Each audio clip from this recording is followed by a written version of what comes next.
Welcome back to Liquid Future, where we're going to be talking today with Aaron Hamlin from the Center for Election Science about better voting methods. In particular, we're going to be talking about approval voting and how approval voting is different than the one-choice method that we do right now. Can you explain for us, Aaron, what approval voting is, how it works, and why it's better, and what the problem with our current method is? Sure. So the current voting method that we use is an awful voting method. You choose one candidate, and the candidate with the most votes wins. That sounds kind of an intuitive, natural thing to do, but when you have more than two candidates running, particularly if they're competitive, it gets awful real fast. So some of the issues that come up, vote splitting, that's when you have multiple candidates that are similar in some way. You can't vote for all of them, and so the support divides between them. And that means that some other candidate can win merely because they don't have someone that's similar to them. And so they can have bad ideas, but because their vote wasn't split, they can win an election. That's not a good outcome. Also, because we don't want to throw our vote away, say there's a third party or independent candidate that they really like, they're really speaking to us, they've got great ideas. Well, under our current choose one method, if we vote for them, it can feel like we're throwing our vote away because that candidate is not going to win. And so even when they bring good ideas to the table, they can get marginalized unfairly, merely because they're not polling very well. And so that's our terrible method that we use right now. It tends to cause vote splitting. We have this issue of not being able to support newcomers. It creates a very high barrier to entry. And often because of the way that vote splitting occurs, it can favor a more polarized candidate as well, rather than a more consensus style candidate. Fortunately, there's an easy way to address that. There are all kinds of other voting methods. One that's very easy is something called approval voting. Instead of choosing just one candidate, you choose as many as you want, and the candidate with the most votes wins. So it's very easy. You're not ranking or doing anything complicated. You've got a ballot. Instead of saying vote for one, it'll just say vote for all the candidates you approve of, and you just choose as many as you want, all the candidates that you like. It addresses that vote splitting issue. If there are multiple candidates that are similar, you like them all, choose them all. There are three candidates like that, choose all three. If there's a candidate that you really like, but you don't think they're maybe viable, or maybe it seems like the public is kind of warming up to their ideas because they're bringing out some new thoughts. If you like them, vote for them. It's not a big deal. You don't have to worry about throwing your vote away. Vote for them. If you want to hedge your bets to make sure that you have a say in the outcome too, vote for one of the front runners that you also like at the same time. So you get to have your cake, eat it too. And that's important because if you have it so that you can support your favorite when maybe that favorite hasn't pushed themselves in the public light as much, well, it gives that candidate a much more accurate reflection of support, which means that their ideas get heard. If they bring good ideas to the table, you want to make sure that they're heard. But the way that it is now, they're going to get completely marginalized, and there's no way out of that. Yeah, and it also eliminates this phenomenon of the lesser of two evils. You have to pick between two options that you don't really like all that much, but anything else, as you put it, feels like wasting your vote. And it's like, why? Picking for the lesser of evil is still picking an evil. Why couldn't we have more authentic options and real options and not be stuck in this duopoly? Yeah, the options part is something else that's interesting. So when we think about the dynamics of an election playing out, there are a number of factors there. Not only like thinking about like having a good winner, but a voting method can also determine who actually runs in the first place. So for instance, you go back to the 2016 election, Michael Bloomberg decided not to run. A billionaire decided not to run because he thought he was going to split the vote between himself and Clinton and allow Trump to win. He didn't want Trump to win, so he decided not to run. Imagine, not only at the presidential level, but from the local level and the state level, all the good candidates who decided not to run because they were afraid of being a spoiler. But when you have a voting method that removes that issue, now you can have better candidates in the race too.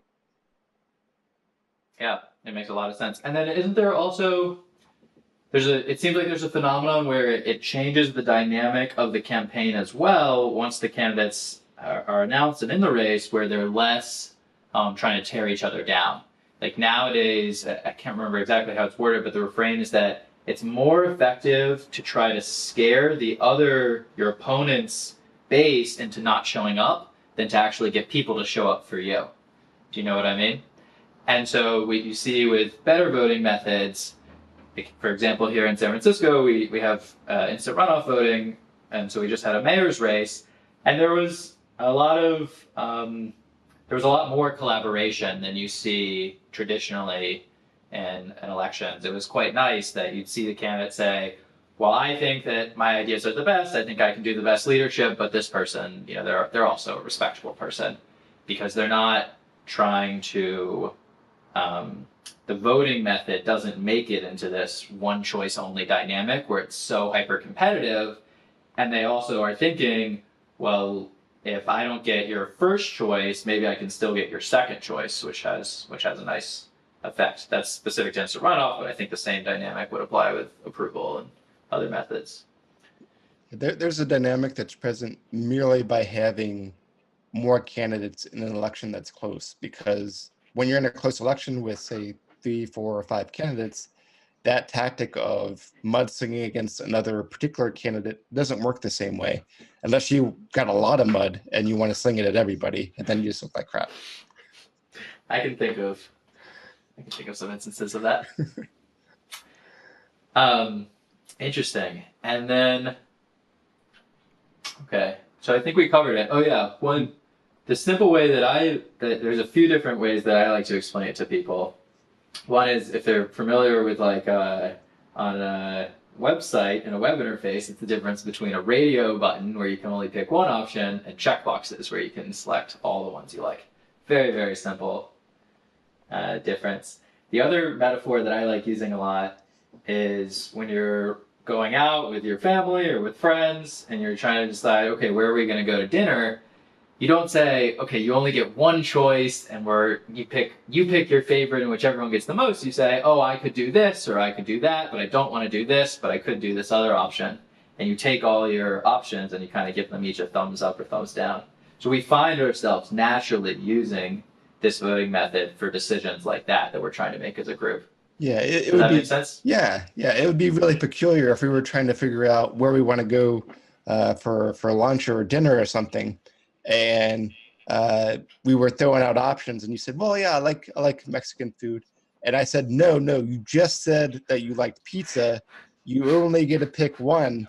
Like that would be absurd. We're trying to find out where to go where we would all be collectively the most happy, and Exactly. so by limiting our expression to say, no, you've already said that you like one, like, you can like multiple things at the same time. Exactly. It's okay. That's a reasonable thing to do. Of course. Exactly. Yeah. It's strange that we're talking about such a minor thing. I mean, we're like in the scope of what you could change about government or what you could change about elections. What we're discussing is erasing that one line on the ballot that says only check one. If you check more than one, your ballot will be thrown away. Mm-hmm. That's it. And yet it's so difficult to convey these ideas sometimes. And it seems so natural once people have had time to chew on it, but it sure is tough. I mean, you guys have been working on this for quite some time, and other people have been talking about, voting methods have been studied for hundreds of years and everything, and then the other, can you help unpack this? But I remember seeing some sort of chart that talked about all the different electoral reforms that someone could make. So things like publicly funded elections or giving more money to candidates, or anti-gerrymandering provisions, or automatic voter registration, or vote by mail, or all these different ideas that people are throwing out for how to improve elections. And the claim that the chart was making is that just switching to approval voting greatly outweighs all of these other considerations. Am I accurate about this? Yeah, I'm not as familiar with some of the underpinnings for the data they use to be able to create that. I do remember seeing something like that. I would, so I think all those reforms are important issues and that they should be addressed. But I mean, honestly, I also see the voting method as really being the most essential one, and and I think there's a good rationale for that. And again, not to disparage those other reforms. Those other reforms are important, but in terms of making sure that we're electing people well, it, our power to do that doesn't get more proximal than the voting method itself. So you're talking about the very way that we elect someone. If you're doing that poorly, or if the way that you vote is ineffective, what effect are you having on the election? Yep. So why not? What's the pushback? So fortunately, we have a bit of momentum right now. Initially, the pushback was, well, this hasn't been used anywhere before. And so we since addressed that. So in 2018, the city of Fargo became the first city to to implement approval voting, and they will use it in their first election in 2020 for their general election, for their local elections. So just to summarize, the Center for Election Science and partners on the ground passed a new law to update the electoral methods in the city of Fargo, North Dakota, right? That's right. Yeah. So initially, the city of Fargo, like cities all over the country, they had a bad election where there were a bunch of people running. There was one spot open, and the person who won with something like 22% of the vote. So there was vote splitting all kinds of ways. And the commission looked at that and they said, "Oh, this is kind of an embarrassing election. We should do something about this so this doesn't happen again." So they created a task force. Within that task force was one person by the name of Jed Lemke. He had reached out to us asking us, well, we've got the situation in Fargo. What kind of voting method would you recommend to make sure that this kind of thing doesn't happen so much? So we recommended approval voting to him. And he took that back to the rest of the task force. And the task force really got on board. And so the task force went and recommended it to the city commission, keeping in mind that the city commission was the one that created the task force to give them a recommendation. And so the city commission ignored that recommendation for over a year. And Wow. so that was pretty disheartening. And Jed, the person who reached out to us, didn't take that lying down. So he went and organized a bunch of folks, gathered signatures, and got this on the ballot in the city of Fargo. Then continued, got a kind of an approval voting army together, gathering people to talk about approval voting. He went and did a bunch of public interviews about approval voting. We helped him with the education campaign, and we wound up winning that campaign with the city of Fargo by 63.5%. Wow, that's fantastic. And what sort of common, so you mentioned that this hasn't been tried anywhere. Do people, one critique that I hear a lot, and tell me if you're familiar with this, is sometimes people say, oh, but I like the precision of being able to say, I like this candidate more than this guy. I like them both, but also I want to have a little bit more specificity. Do you ever, and so sometimes I'll hear that framed as, therefore I like the ranked choice voting methods instead of runoff voting methods because it does allow me to say, well, I like this person the most, and then this person, and this person. Do you have a common response to that? Yeah, so with a ranking type method, you do get more expression. So you're providing more information on your ballot. But one thing to keep in mind is that with the voting method, it has two big components. One is the expression element, but the other part is the calculation element. So if you're putting information out there on your ballot and the voting method, its algorithm running in the background, isn't acknowledging all the information that you're providing, then it's not so much of a benefit with the information that you're giving. So for instance, some anomalies can happen with other voting methods. So all voting methods have some kind of quirk to them. It's just a matter of trying to minimize the severity and prevalence of those quirks. So with approval voting, you can always support your honest favorite, which is something that is not necessarily the case with other voting methods, and it's not the case with ranked choice voting when you're ranking them and it simulates a runoff.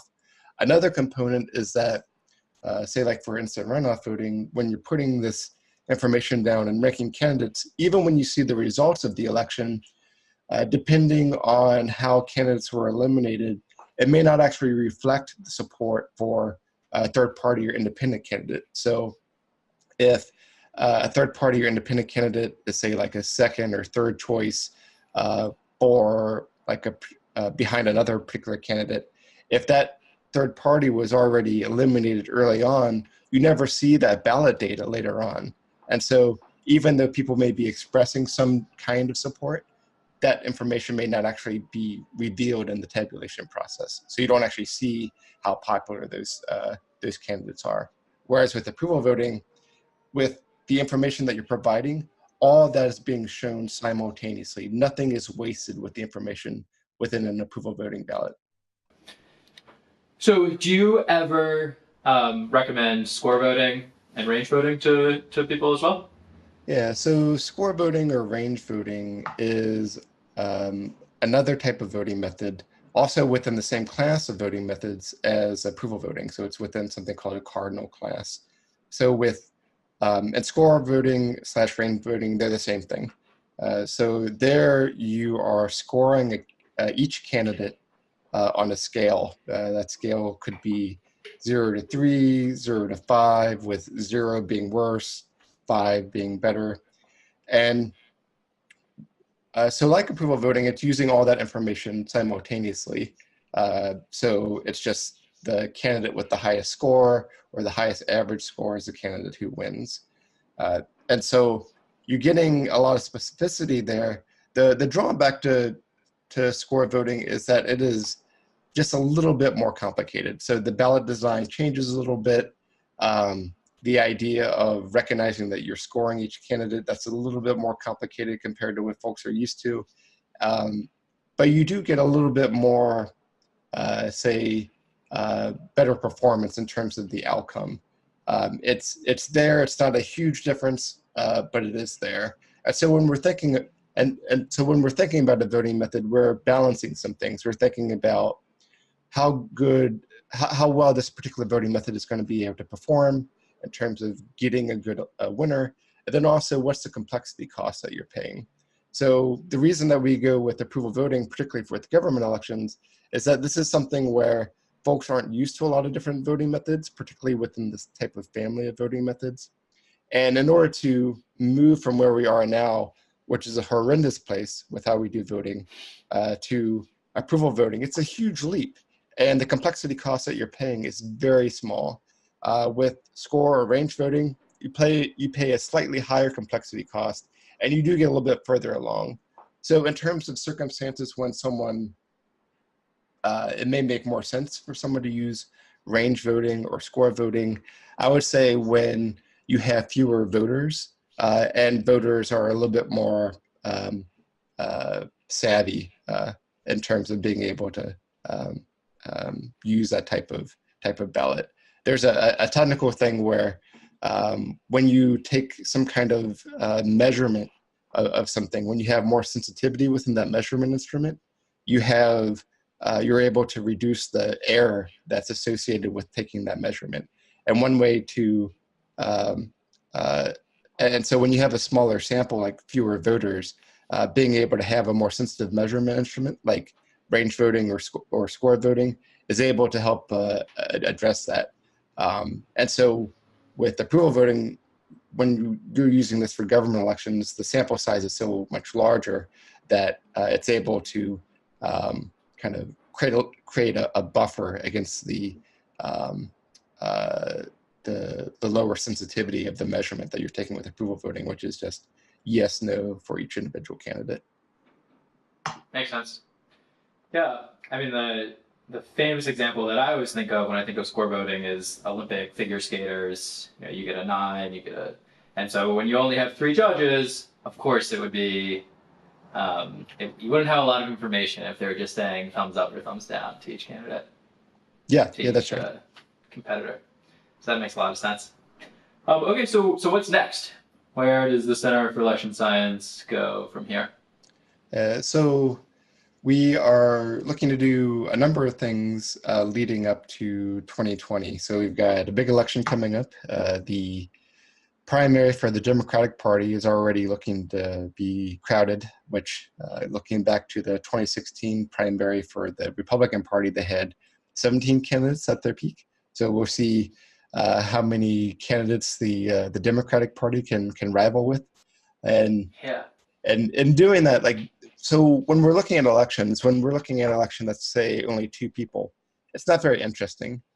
Voting methods really become interesting when you're looking at elections when there are more than 2 people, and particularly when it's close with more than 2 people. So say like you have an election with 2 people and say a third party or independent that's not doing particularly strongly. Like that's not quite as interesting. Even a method like instant runoff voting can address something like that. But it gets really interesting when you have a bunch of candidates who are competitive with each other. And that sounds an awful like a primary, which is what's coming up in 2020 with the very crowded field. And so what we will be doing is doing polling, comparing different voting methods during that Democratic primary, and then we'll do the same during the general election. The other activity that we'll be taking on is looking at larger cities. So right now, we're working on with a potential partner right now in bringing approval voting as a ballot initiative to another large city of over 300,000 people. Keeping in mind that Fargo was 120,000 people. 120,000. Is it safe to assume that that's a lot easier if you have somebody on the ground in the location already excited to help lead the initiative? That's right. Yeah. So with our strategy, when we do this, we can't just say, okay, we like this city. We're targeted a map. That's right. Yeah, we can't do that. It would be super easy if that were the case. But we have a whole number of factors to consider. So when we're looking at a city, we have to make sure that one, the type of office makes sense. So we're talking about something that's kind of a classic single winner position. We have to look at whether the locality is within something called a home rule state, which means that the locality or city that we're looking at, that they can actually change the laws to govern their own elections. And also, people in government, they have a conflict of interest. They don't want to change the way that they're getting elected. And so to circumvent that, we have to run ballot initiatives. So all these things have to be in place in order for a particular city even to be a candidate. And then the other important thing that has to be in place is you have to have another organization, an advocacy organization already on the ground who is ready to push approval voting and already has strong connections and is very savvy in terms of the local stakeholders and ready to move on this. And those are the type of partners that we need in order to be able to work. So this is an open call. If anybody's listening or out there that wants to push, you want them to reach out to you? Yeah. The particularly folks who have had experience with other ballot initiatives.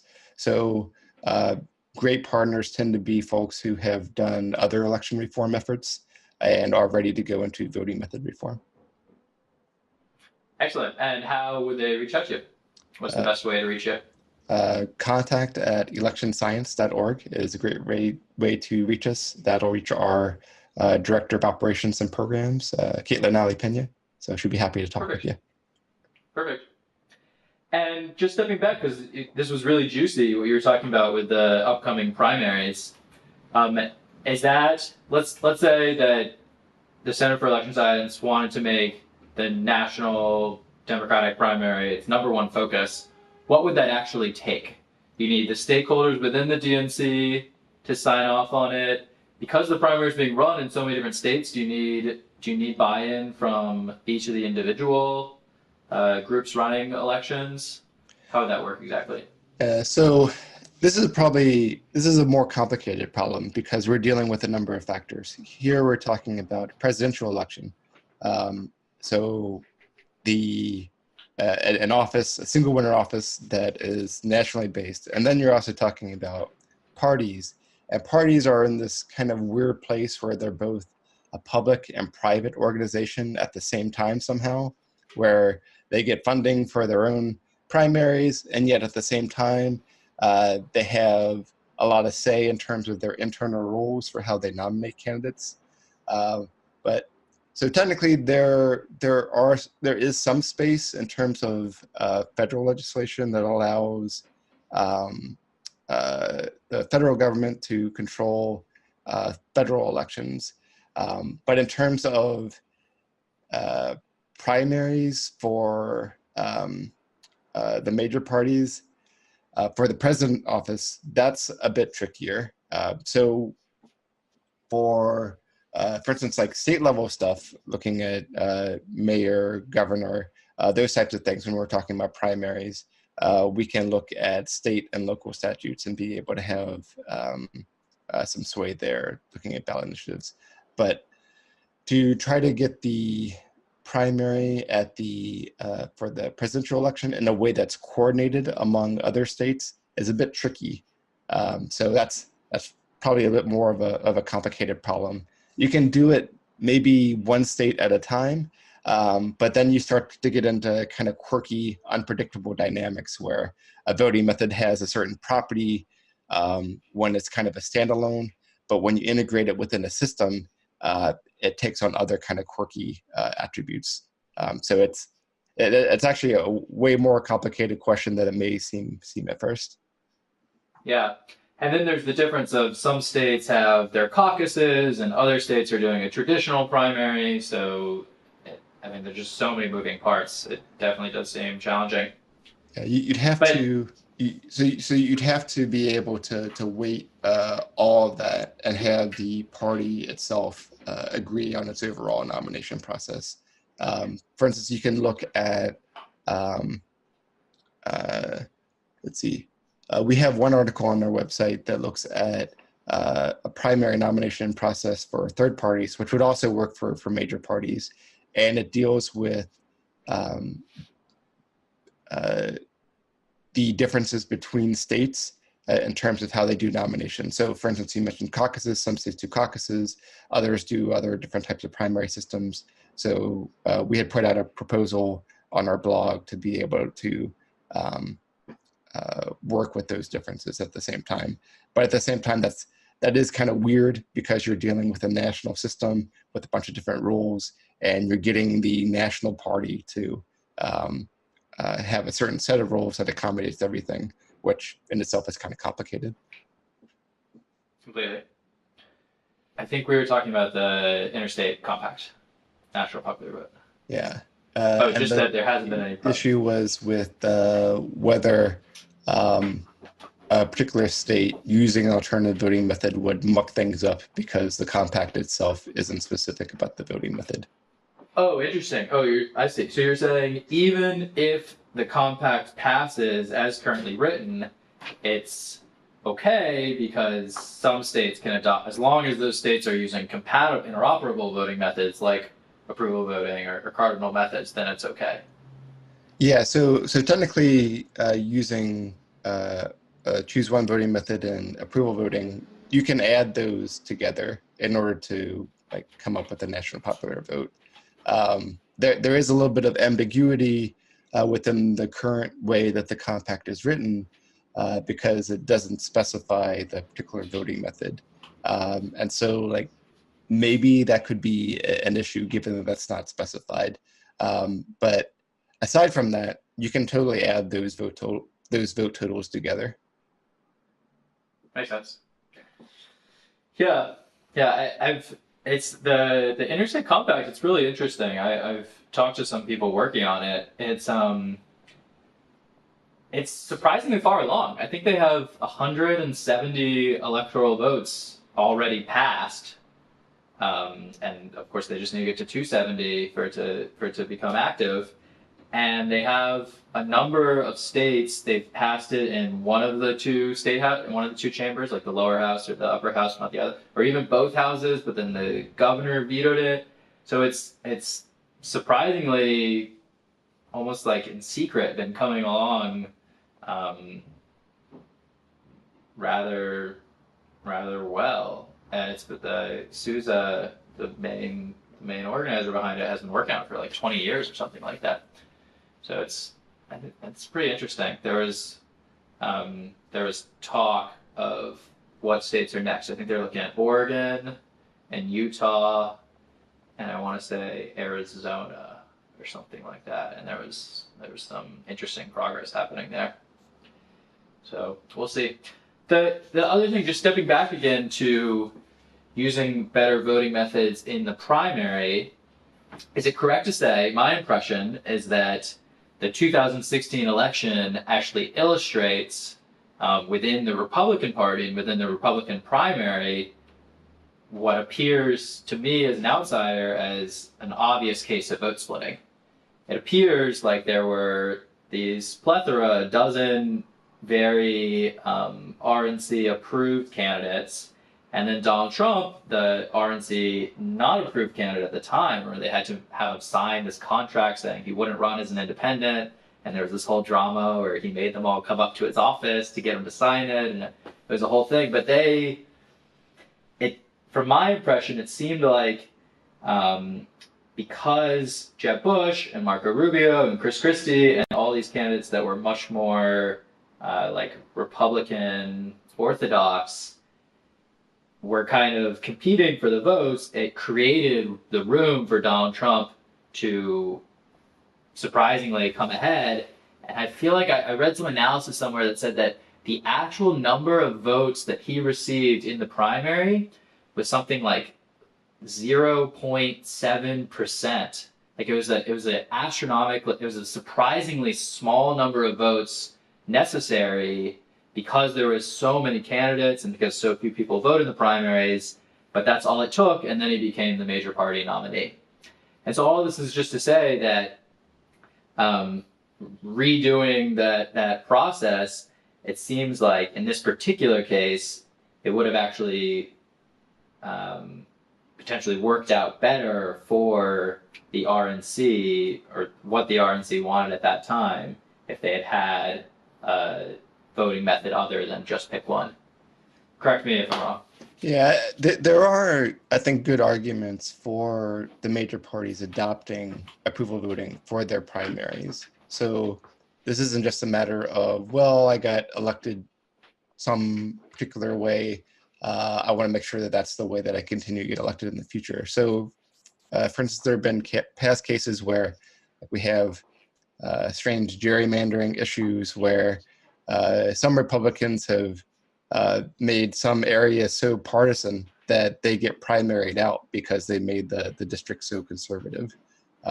And so if they were to use approval voting where they get kind of the median within that jurisdiction, they're going to get someone a bit more representative of their party line. So when you're using plurality voting or this choose one system, when there are a bunch of candidates running, it can actually, in some cases, harm you by being closer to the middle because you have candidates on multiple sides of you and your vote divides multiple ways.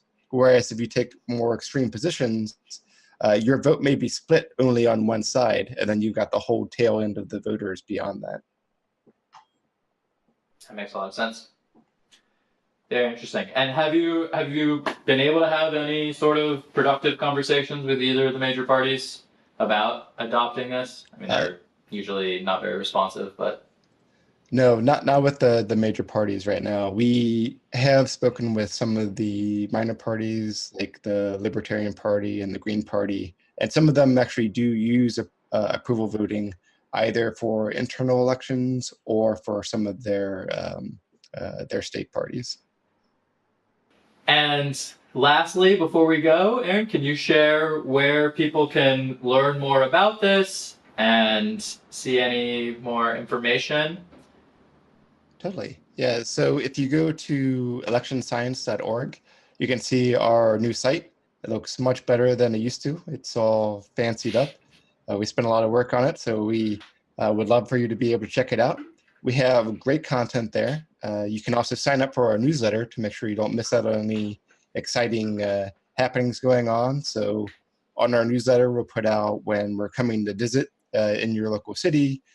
We have articles about all kinds of interesting happenings in the election world when elections misbehave. We'll talk about different types of voting methods themselves. We'll talk about proportional methods, different ways that approval voting comes up in our daily lives.